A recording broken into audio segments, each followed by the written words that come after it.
BKKBN, kembali lagi dalam acara YCT. Yuk cari tahu persembahan TV Perwakilan BKKBN Provinsi Bengkulu. Nah, kali ini masih bersama dengan Salsa, Pak Agus dan juga Pak Heri. Kita akan lanjut mengulik soal bonus demografi. Mungkin Salsa saat ini akan ke Pak Heri terlebih dahulu. Mungkin Bapak bisa menjelaskan nih, sebenarnya berapa lama kalau kita akan menikmati bonus demografi dan juga bisa mungkin disebutkan beberapa contoh indikator untuk klasifikasi bonus demografi itu, Pak. Ya, jadi kan bonus demografi ini kan sebagai dampak dari kebijakan kependudukan ya, yang terkait kemudian pengendalian kelahiran ya, juga kemudian dengan angka harapan hidup. Jadi tadi disinggung oleh Pak Agus bahwa penurunan TFR inilah yang kemudian menyebabkan sebuah wilayah, sebuah daerah atau sebuah negara kemudian punya kesempatan bonus demografi. Karena ada negara atau kemudian daerah di Indonesia ini tidak punya kesempatan mendapatkan bonus karena dia tidak mampu mengontrol jumlah kelahiran ini. Angka TFR yang disebutkan Pak Agus ini, jadi angka TFR tetap tinggi sehingga jumlah ketergantungannya besar terus karena nambah terus. Kan tadi saya katakan ini kan rasio perbandingan antara produktif dan non produktif. Nah, anak-anak ini kan dikatakan bayi itu kan non produktif sehingga kalau TFR-nya itu tinggi, jumlah bayi ini jumlahnya akan besar terus. Jadi kesempatan untuk mendapatkan bonus demografi itu tidak terjadi. Nah, kita gitu di Indonesia misalnya yang ada 4 lah yang disebutkan itu ya sampai hari ini yang dimungkinkan tidak punya peluang mendapatkan bonus. Itu ada Papua, kemudian Papua Barat, kemudian NTT dan Maluku. Nah, misalnya sebagai contoh misalnya kayak di NTT.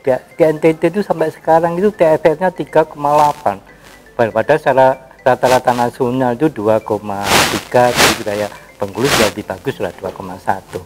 Nah, akibat jumlah kelahirannya begitu cepat dan tinggi, maka kemudian jumlah usia yang ketergantungan yang 0 sampai 15 itu bengkak terus. Nah, kan begitu. Nah, ini kesempatan itu menjadi 3. Jadi faktornya itu masing-masing daerah dan masing-masing negara itu akan berbeda-beda, termasuk kemudian lamanya.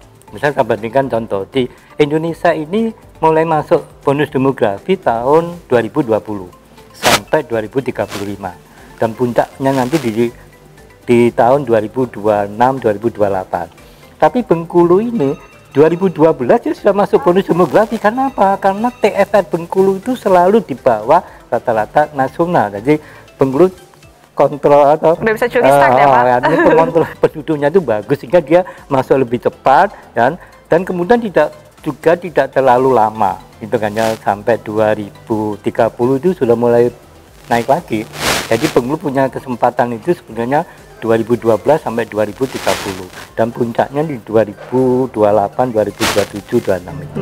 Oke, jadi sebenarnya kalau dari apa yang sudah Bapak sampaikan itu menggambarkan bahwa tugas BKKBN sangat berat ya, Pak? Oh iya. Karena akan menentukan apakah daerah tersebut dia punya potensi nggak nih untuk dapat bonus demografi karena sesuai TFR-nya ya. Iya. Nah, mungkin kita akan bicara lebih lanjut lagi, tapi mungkin kita boleh ke Pak Agus dulu nih. Mungkin Pak Agus bisa menggambarkan nih sebenarnya kaitan grand design pembangunan kependudukan dengan bonus demografi itu seperti apa, Pak? Baik, jadi yang namanya green design pembangunan berwawasan kependudukan itu dasarnya adalah Perpres, jadi peraturan Presiden nomor 153 tahun 2014. Jadi sebelum Pak SBY tidak menjabat lagi menjadi presiden. Nah, di dalam kita sebelumnya ada konteks yang namanya pembangunan berwawasan kependudukan. Artinya apa? Subjek dengan objeknya itu adalah penduduk. Gitu. Nah, di dalam GDPK atau Green Design Pembangunan Berwawasan Kependudukan itu ada 5 pokja. Nah, pokja yang utama adalah pengendalian penduduk. Siapa koordinatornya? Adalah BKKBN atau kalau di 86 2017 itu bidangnya pengendalian penduduk dengan KB. Nah, dengan adanya proyeksi, jadi untuk untuk Provinsi Bengkulu ini diapresiasi termasuk 8 dari 34 yang telah menyelesaikan GDPK tingkat provinsi maupun 10 kabupaten kota. Ini diapresiasi oleh Menteri Dalam Negeri gitu. Dan ini terus dimonitor oleh Menteri Dalam Negeri. Nah, sekaitan dengan peranan dari GDPK untuk program Bangga Kencana, kita ini di Pokja yang pertama, yaitu pengendalian penduduk. Nah, artinya kita memproyeksikan, kalau sebelumnya proyeksi 2010 sampai 2035. Nah, sekarang kita memproyeksikan, karena di pusat melalui Bappenas itu memproyeksikan 2015 sampai 2045. Nah, kita memproyeksikan. Nah, dari proyeksi-proyeksi itu kita bisa memproyeksikan kebutuhan pendidikan, seandainya sekolah, gurunya, terus lokalnya dan lain-lain. Terus kesehatan, kita bisa memproyeksikan berapa kebutuhan bidan, berapa kebutuhan dokter, berapa kebutuhan tempat tidur aja, kita bisa memproyeksikan. Terus kita bisa memproyeksikan seperti ketahanan keluarga ya, karena di Pokja ketiga ini masalah pembangunan keluarga atau ketahanan keluarga. Kita bisa memproyeksikan untuk keluarga yang berketahanan atau keluarga berkualitas, kita mendapatkan proyeksi penduduk sekian. Artinya nanti berapa yang masa remaja, berapa yang masa balita dan lain-lain. Lalu ada migrasi, jadi ada migrasi. Nah, migrasi ini kita bisa memproyeksikan seandainya di kota itu banyak sekali. Nah, kita sebar melalui pembangunan yang merata gitu. Kita sebar ke wilayah-wilayah seperti Benteng, rumah. Jadi itu, jadi dari hasil proyeksi penduduk, karena penduduk sebagai subjek dan objeknya, kita bisa memproyeksikan. Terus seperti administrasi penduduk. Jadi Anminduk itu adalah Pokja kelima. Itu kita bisa memproyeksikan seandainya kebutuhan KTP berapa dan lain-lain. Karena di dalam misinya, misi dari Bapak Presiden 2020-2024, kita ini masuk dalam misi SDM. Di situ misi SDM ini tentang pengendalian penduduk dan Anminduk. Jadi kita bisa memproyeksikan berapa butuh KTP dan lain-lain. Nah, itu semua adalah kaitannya dengan GDPK dengan bonus demografi. Seperti kita bisa memproyeksikan tahun 2020 kita sudah masuk bonus demografi. Nah, apa sekarang pemerintah daerah dengan masyarakat supaya 2020 sampai 2012 sampai 2030 bisa mendapatkan bonus demografi gitu, atau window opportunities atau jendela kesempatan. Nah, itu jadi ada kaitannya antara GDPK dengan program Bangga Kencana. Nah ya, jadi melalui GDPK ini kita bisa memproyeksikan banyak hal tadi yang sudah Bapak sebutkan melalui berbagai pokjanya itu ya Pak ya. Nah karena kita udah ngobrol lebih panjang, mungkin kita boleh minum lebih dulu Pak. Karena kita udah ngobrol lebih panjang, harus minum lagi nih Pak. Atau kalau misalnya mau makan juga nggak apa-apa Pak. Karena ini disajikan memang untuk dimakan Pak.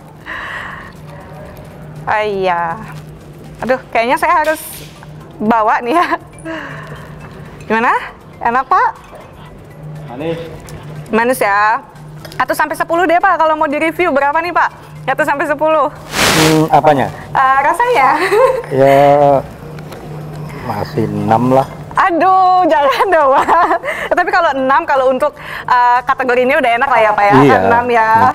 Nah, dari sana kan dia ini bukannya kurang tua soalnya. Aduh ya, kan itu gitu kan sesuai selera ya, itu sesuai Itu. selera, tenang aja. Kalau saya ini mah 10 ini, karena sesuai selera berbeda ya Pak ya. Nah, boleh Bapak sambil dicicipin makanannya dan minumannya ini.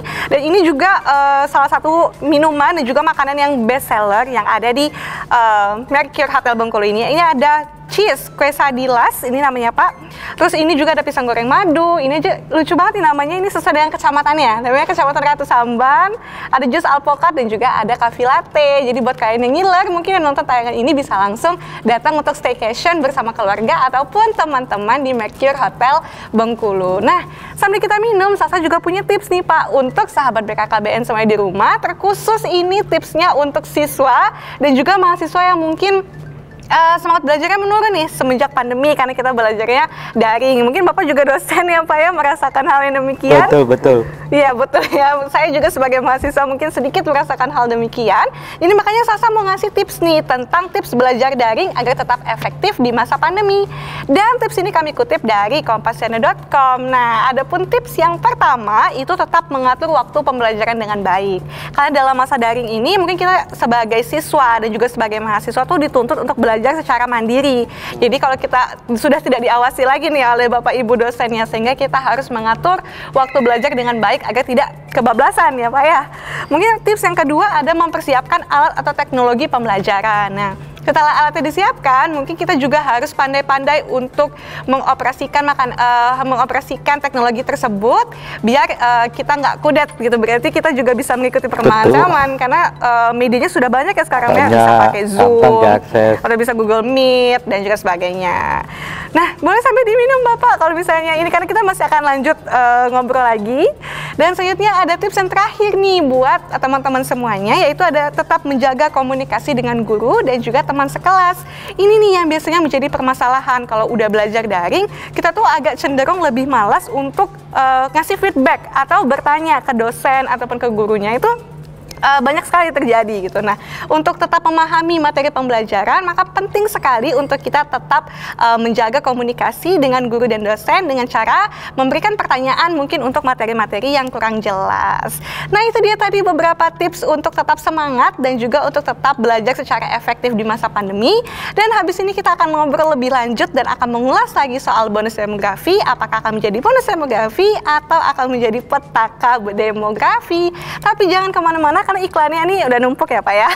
Karena iklannya udah banyak, tetap di acara YCT. Yuk cari tahu. Nah,